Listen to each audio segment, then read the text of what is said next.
Hare Krishna, we continue reading from Bhagavad Gita as it is, Chapter 4, Transcendental Knowledge, Text 13. Would someone like to read the Sanskrit? I can read. Yes, please.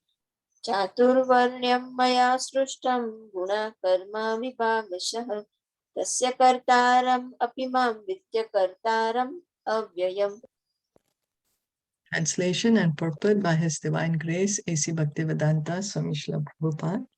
According to the three modes of material nature and the work associated with them, the four divisions of human society are created by me.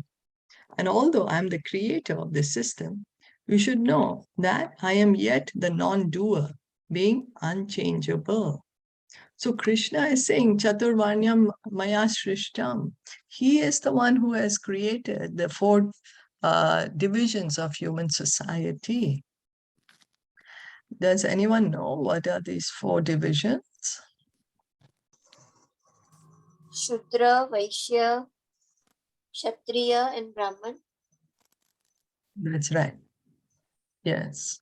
These are the based on the guna. Guna. Right? Yeah, and the ashram? It's Brahmachari, Grihasthashram, Vanaprasthashram and Sannyas. So Krishna is saying he's the one who's made it. In Vedic society was divided on this, varnas and ashram. Now, the way it was made was not based on birth. Not that because I'm born in a Brahmana family, I automatically become a Brahmana. Prabhupada would give the example. Suppose my father is a lawyer, and because my father is a lawyer, does it mean I also become a lawyer? What do you think? Anyone?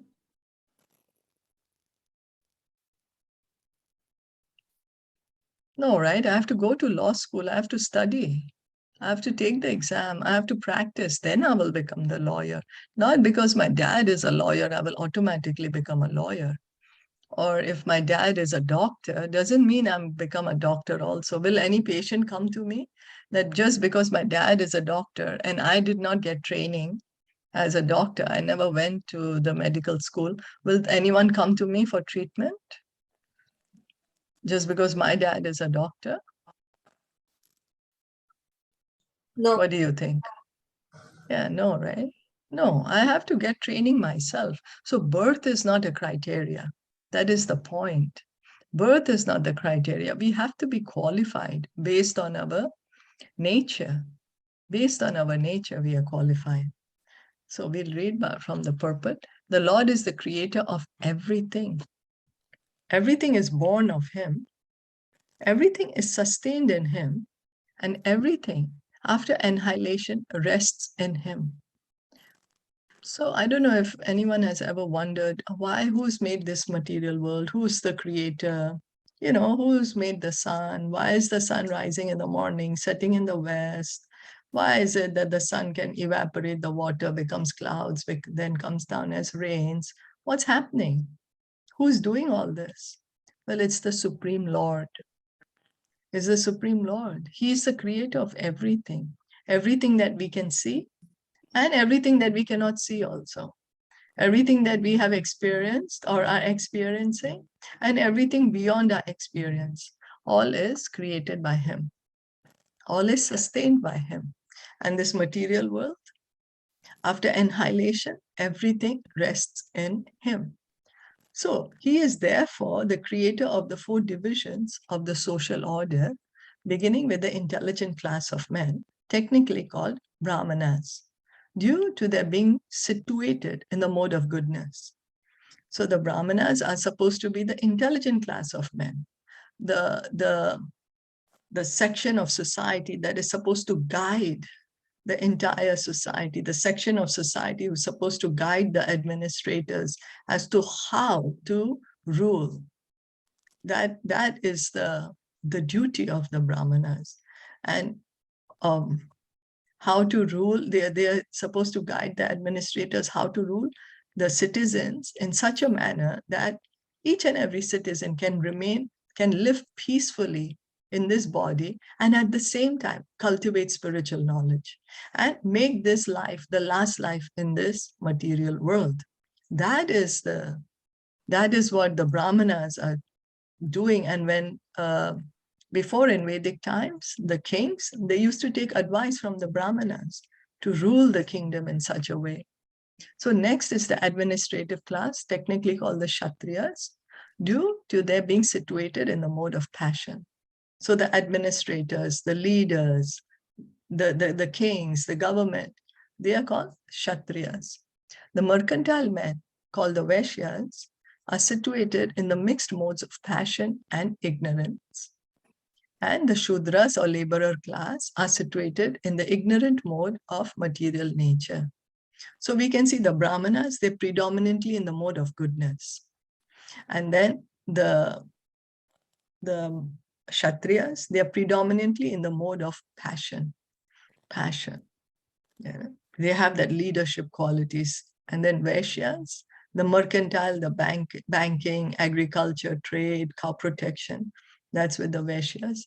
They are mixed modes of passion and ignorance. And the Shudras are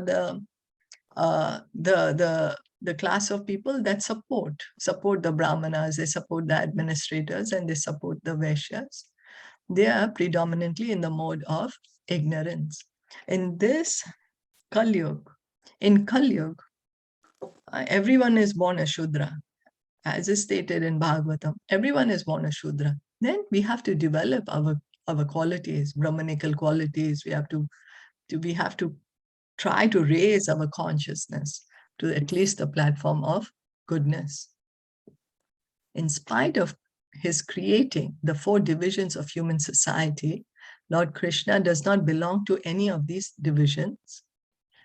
So Krishna creates this Brahmana, Kshatriya, Vaishya, and Shudra. And then we are hearing that he does not belong to any division. But we hear, oh, Krishna is born in the family of Nanda Maharaj, he is a cowherd man, or he was born to Vasudev, he's a king. So this is Kshatriya, this Vaishya. Then why is it said that Lord Krishna does not belong to any of these divisions? Why? Because he's not one of the conditioned souls, a section of whom form human society. Lord Krishna is not like us. We are conditioned souls. We are souls, yes, but we are conditioned right now. We are thinking we are the body. We are in a material body. But when Lord Krishna appears in this material world, he does not take on a material body. His form is transcendental. Even when he comes to this material world, his form is not material. It is a transcendental form, Sat Chit Ananda.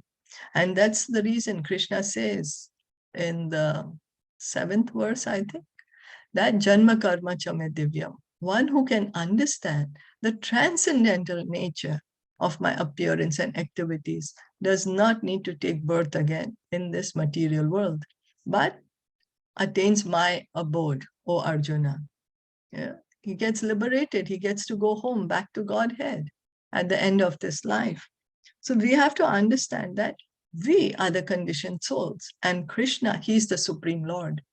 So originally each of us is Krishna conscious, but our desire to turn away from Krishna, our desire to enjoy separate from Krishna, because of that desire, we are right now in this material body. But Krishna, when he comes to the material world, it's not that he has taken any material form. No, he comes as he is. And why does he come? He comes to attract our hearts, to take us back home, back to Godhead. He comes, or he sends his incarnations, or he sends his pure devotees to tell us, hey, you're not the body, you're the soul. Why are you wasting your time in this material world? Come back home. Come back, where there is no anxiety, no fear. There is no death. There is no old age. There is no disease, and there is no birth. Everything is eternal. So we continue read. Any questions or comments till now, what we have read?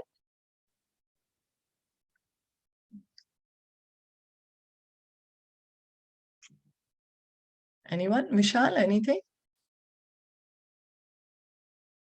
No, I'm clear. Yeah, okay, so we'll continue reading. Human society is similar to any other animal society, but to elevate men from the animal status, the above mentioned divisions are created by the Lord for the systematic development of Krishna consciousness. So why is it being said animal society and human society is similar? Why? Anyone?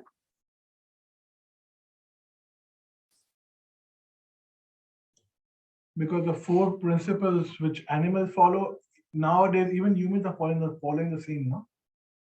And what are those? Eating, mating, sleeping, defending. Yeah. So then does it mean the human being should not eat, sleep, mate, and defend? No, it has to, we have a higher purpose. That's why we have been given we have come to this world in a human form, no? Yeah, that's right. That's right. So we have a higher purpose. And so when we eat, sleep, mate, and defend, we have to do it according to the scriptures. It's not that we don't have to eat, sleep, mate, and defend. We can't maintain the body without it.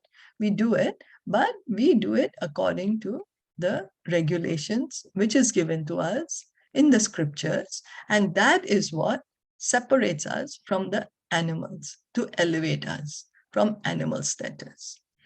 So that, why? So that we can gradually develop our Krishna consciousness. The tendency of a particular man toward work is determined by the modes of material nature which he has acquired. Such symptoms of life, according to the different modes of material nature, are described in the 18th chapter of this book. So Krishna gives very detailed description of the modes, goodness, passion, and ignorance.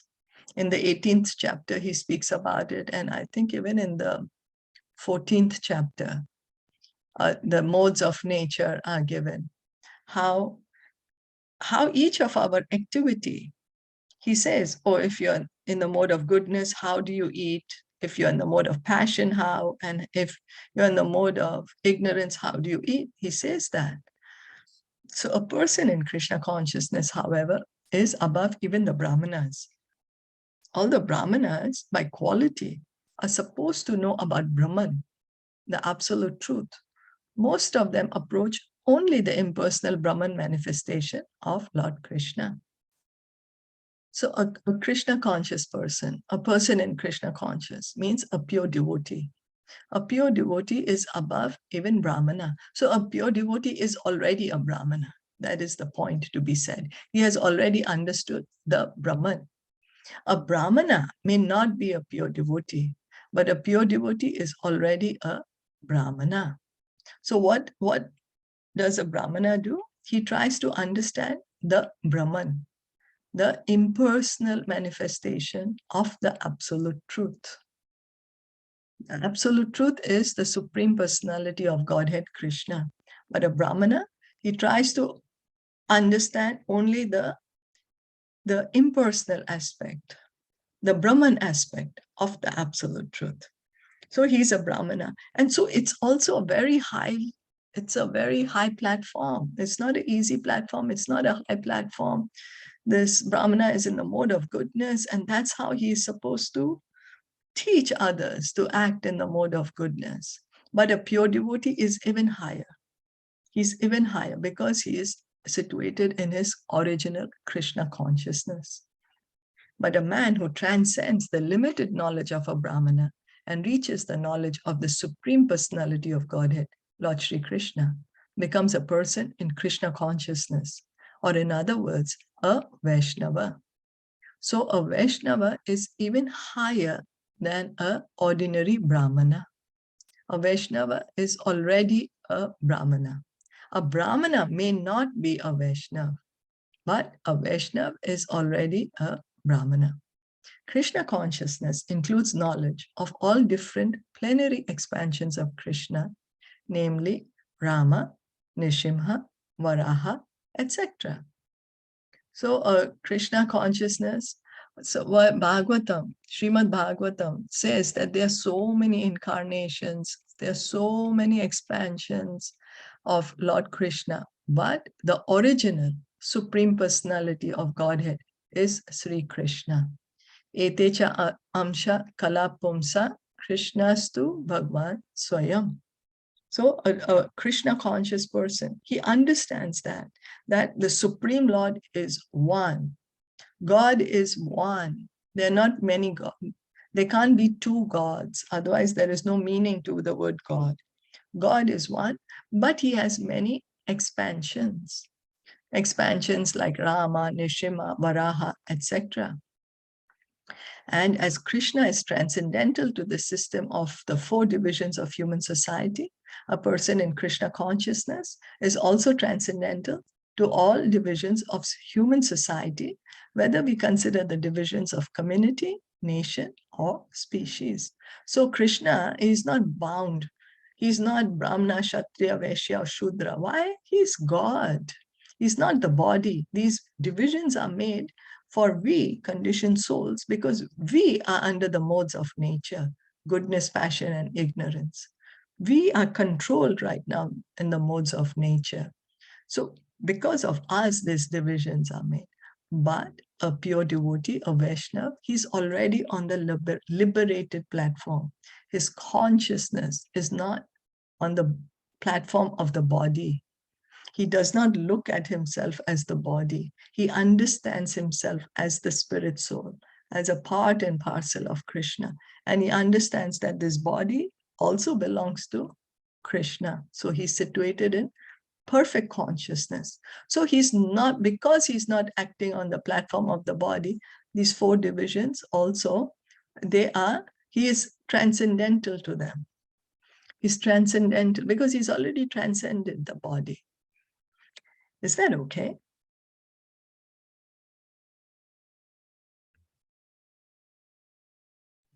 Yeah. Yeah. Yeah. So the idea, and then how do we come to this point? We continue to hear and chant. We continue hearing and chanting. We are not this body. We are the souls, spirit souls. And we are all Krishna conscious. Every soul is Krishna conscious. In different ages, the way to revive our original consciousness is different. In Treta Yuga, the method given is by yagyas, performing yagya. In Satyug, the method given is by meditation. In Dwapar Yuga, the method given is deity worship. But in Kali Yuga, the method given is chanting the Hare Krishna Maha Mantra. Kali Yuga Dharma, Harinam Sankirtan. That is the dharma for this age. That is the process given in this age for us for self-realization, for God realization. So we continue. We have a bit of time. Does anyone want to read this Sanskrit of the 40? Yeah, I can read. Anyone Yes, else please. wants to read or I read? It's okay, you read. Yeah, okay. Namam karmani limpanti name karma phale spruha iti mayo abhijanati karma verna sabhadyate. There is no work that affects me, nor do I aspire for the fruits of action. One who understands this truth about me also does not become entangled in the fruitive reactions of work. As there are constitutional laws in the material world stating that the king can do no wrong, or that the king is not subject to the state laws, similarly, the Lord, although he's the creator of this material world, is not affected by the activities of the material world. He creates and remains aloof from the creation, whereas the living entities are entangled in the fruitive results of material activities because of their propensity for lording it over material resources. So we are the living entities. When we say living entity, it does not mean the body. It means we, the individual souls. Now, what is keeping us here in this material world is Because we think whatever we are seeing is for me to enjoy, is for me to exploit. That is what's keeping us here in the material world. We are not able to understand, hey, I'm not this body, I'm the soul. I have nothing to do here in the material world. But we have this desire to enjoy this material world. And that's what is keeping us here. But what about Krishna? Krishna is the one who's creating this material world, but he has no desire to enjoy this material world. He has no desire to enjoy this material world. So he's the one who's created it. He has nothing to do here. Similarly, we, the souls, also have nothing to do here. It's because we are thinking we are the body, and because we want to enjoy this material world, we are loitering around over here. We are hanging around here without understanding who we truly are. The proprietor of an establishment is not responsible for the right and wrong activities of the workers, but the workers are themselves responsible. The living entities are engaged in the respective activities of sense gratification, and these activities are not ordained by the Lord. For advancement of sense gratification, the living entities are engaged in the work of this world, and they aspire to heavenly happiness after death. So it's just our desire. Krishna is not telling us, hey, you stay here in this material world, or you do this sense gratification. No, in fact, he's giving us all the Vedas, in the Bhagavad Gita, in the scriptures, he's telling us how we should act when we are in this world, how we should use this body so that we can be peaceful in this life, at the same time cultivate spiritual knowledge, and at the end of this life, go back home, back to Godhead. No need to come back here to the material world. But it's just we don't want to listen. We don't want to listen. We are thinking, why should I go back home? I am the body. I need to enjoy here. I still want to explore what is here. I haven't gone to the other planets. It's like, we are in a particular country and we say, oh, but, maybe let me go see this another country. I've heard it's so good. Let me go see what's there. So then some of us have this desire. Let me go see heavens. There is greater enjoyment there, I have heard. Let me go see them. So we living entities, we have that. But the Lord, being full in himself, has no attraction for so-called heavenly happiness. The heavenly demigods are only his engaged servants. The proprietor never desires the low-grade happiness such as the workers may desire. He's aloof from the material actions and reactions. So Krishna does not desire to go to the heavenly planets, have nice they say there is, what do you say? Somras is there, or there's heavenly Apsaras are there. He has no such desire. Why? He's Atmaram. He's completely self-satisfied. There's nothing external that can. He doesn't need anything external to satisfy him. So Hare he's Krishna. aloof. Hare Krishna. The first word, the first sentence of this purport, can you please help me just have a look at it? Yes. No. As the constitution. Translation. Sorry. Translation. Yeah. There's no This one? work that affects me. Yeah. What is the exact meaning of this one? So for us, when we are doing any work in the material world, okay, the work if it's that not in the consciousness. You mean here? It actually means the work of which he says he is doing, right? Not the devotees, not somebody else, right? For him. Yeah. So that's what I'm coming to the point, that when we are doing any activity, when we are doing anything, if it's not Krishna conscious, it's giving us a certain result, a reaction. And that because of that reaction, we continue to remain in this material world. Because when we are acting on the platform of the body, then we get a certain material reaction, and that keeps us in this material world. But Krishna, he is never acting on the platform of the body. He is transcendental.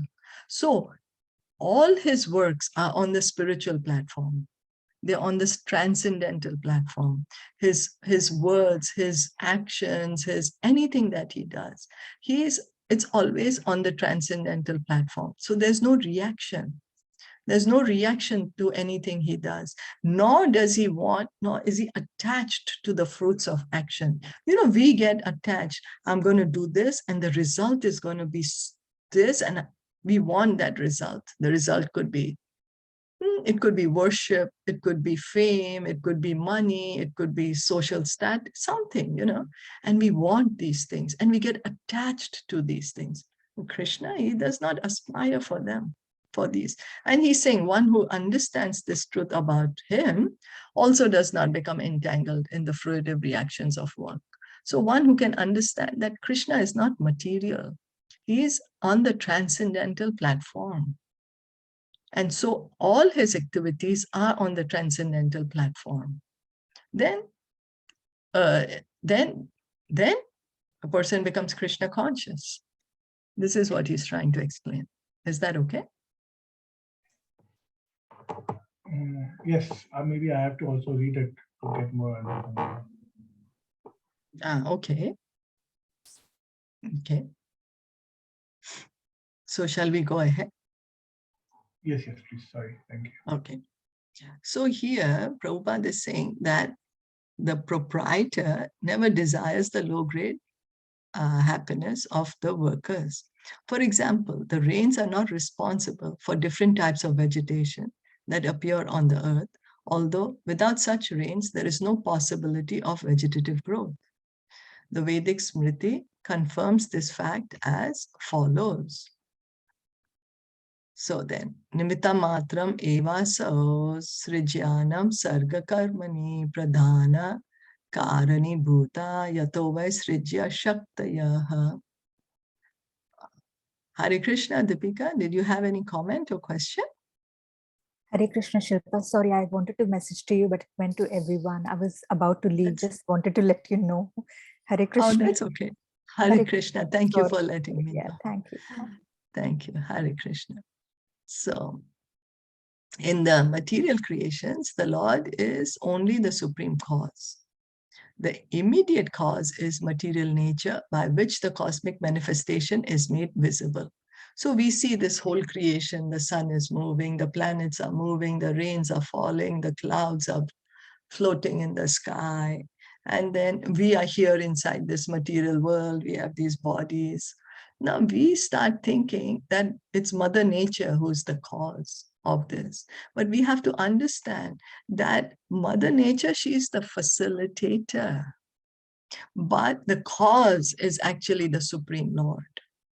He is the one who is creating the material modes of nature. He's the one who's creating the elements. He's the one, this Mother Nature is his energy. We, the living entities, are his energy. That is what we have to understand, that the supreme cause is the Lord.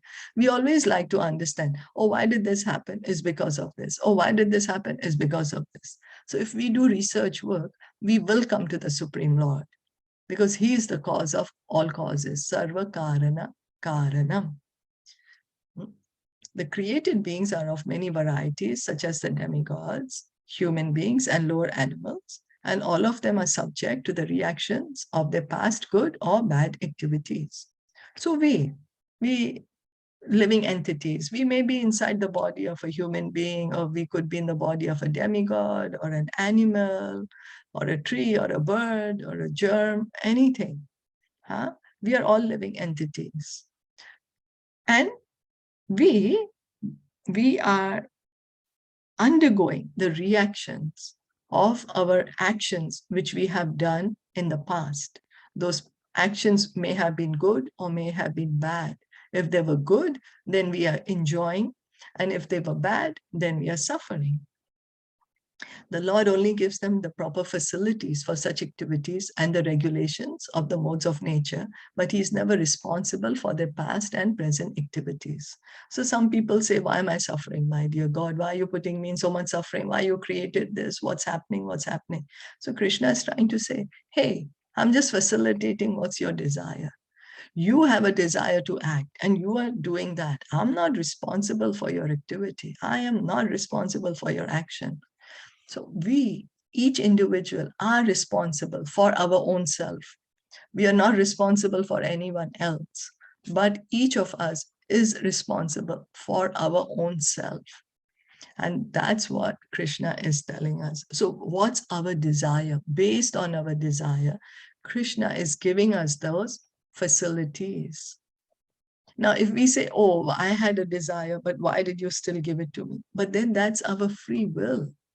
That's our independent choice. Krishna never forces us, because on the platform of love, there is no force. There is full freedom. Our freedom is actually, what is that independent? What is the freedom that we have?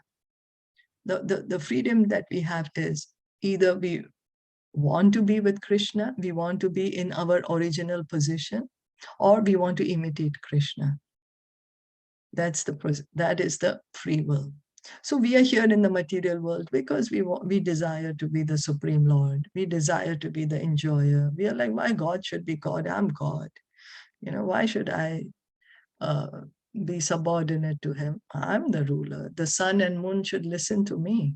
The rains should fall as I tell them to fall.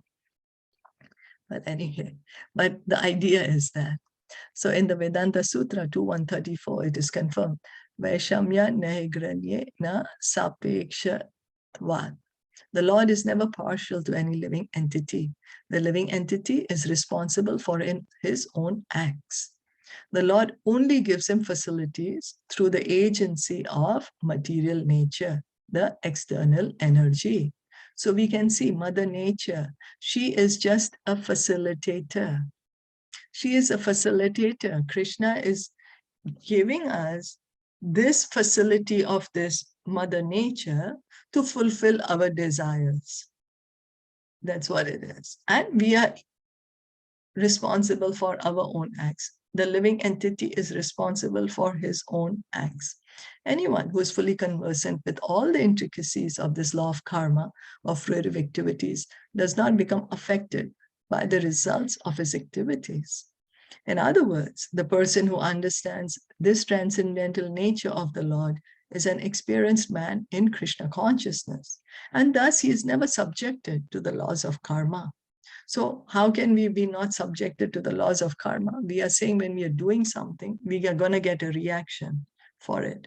But a person who has already realized that he is not this body, he is eternal part and parcel of Krishna. So all his activities he's doing in Krishna consciousness, he's doing for the pleasure of Krishna.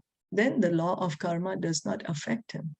He does not have to come back and take birth again to get the reactions of his actions. We continue to take different bodies because we do so many activities. And then we have to receive the reactions of those activities. And that's the reason that keeps us here. So in Bhagavad Gita, Krishna is telling us, hey, you act in such a way that you don't get reactions. And then you don't have reactions, you can get out of here. This is what he's trying to tell us.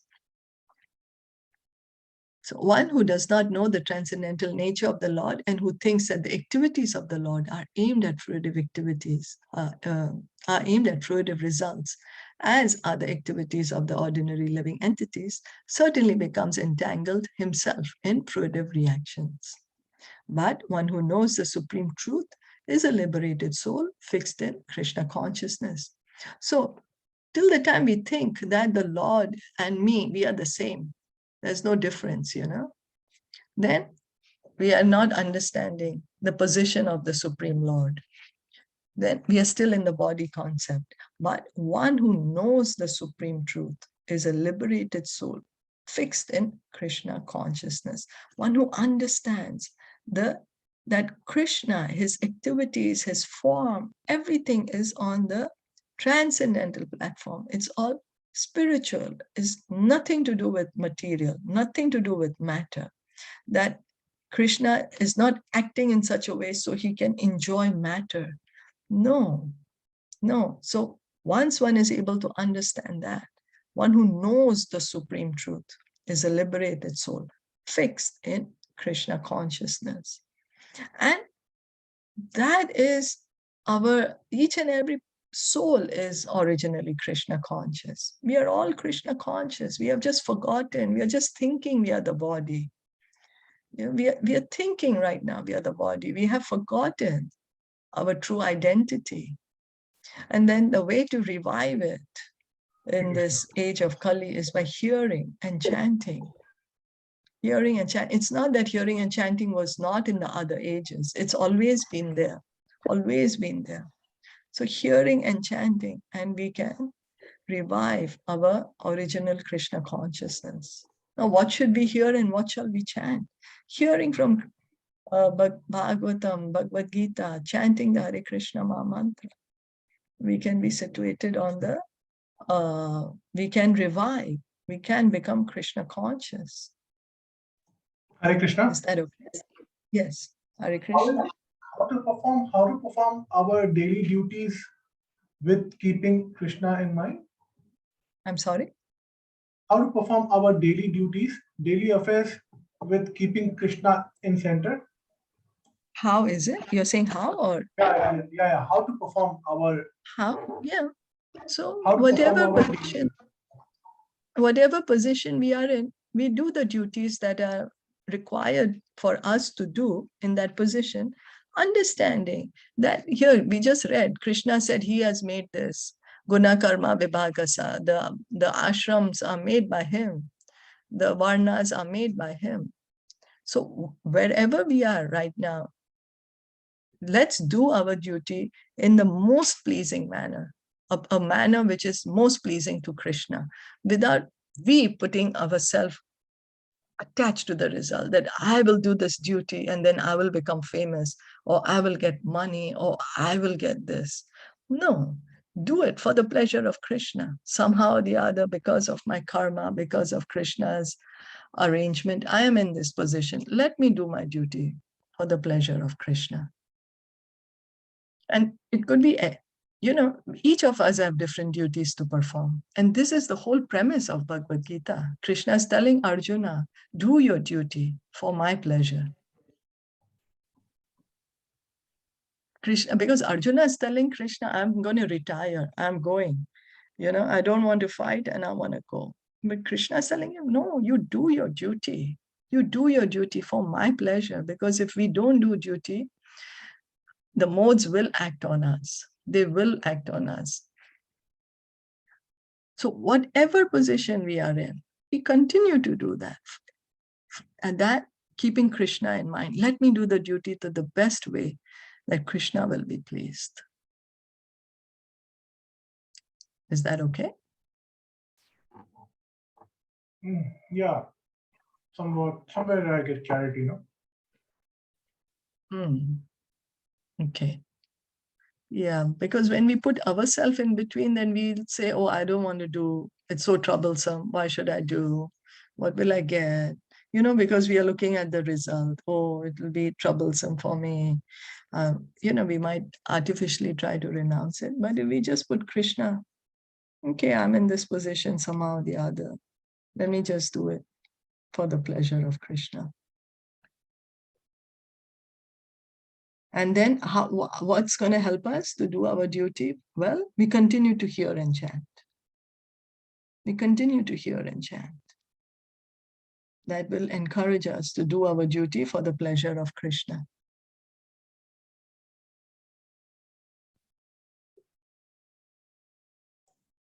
Haribol. Haribol. So if you're a son, be a good son to the parents. If you're a husband, be a good husband to the wife.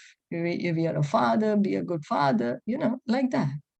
And why? Because somehow or the other, I'm in this position. And so let me do it, my duty, in the best possible way for the pleasure of Krishna. And let me continue to hear and chant, continue to hear and chant. That way. Yeah. So should we stop here for today?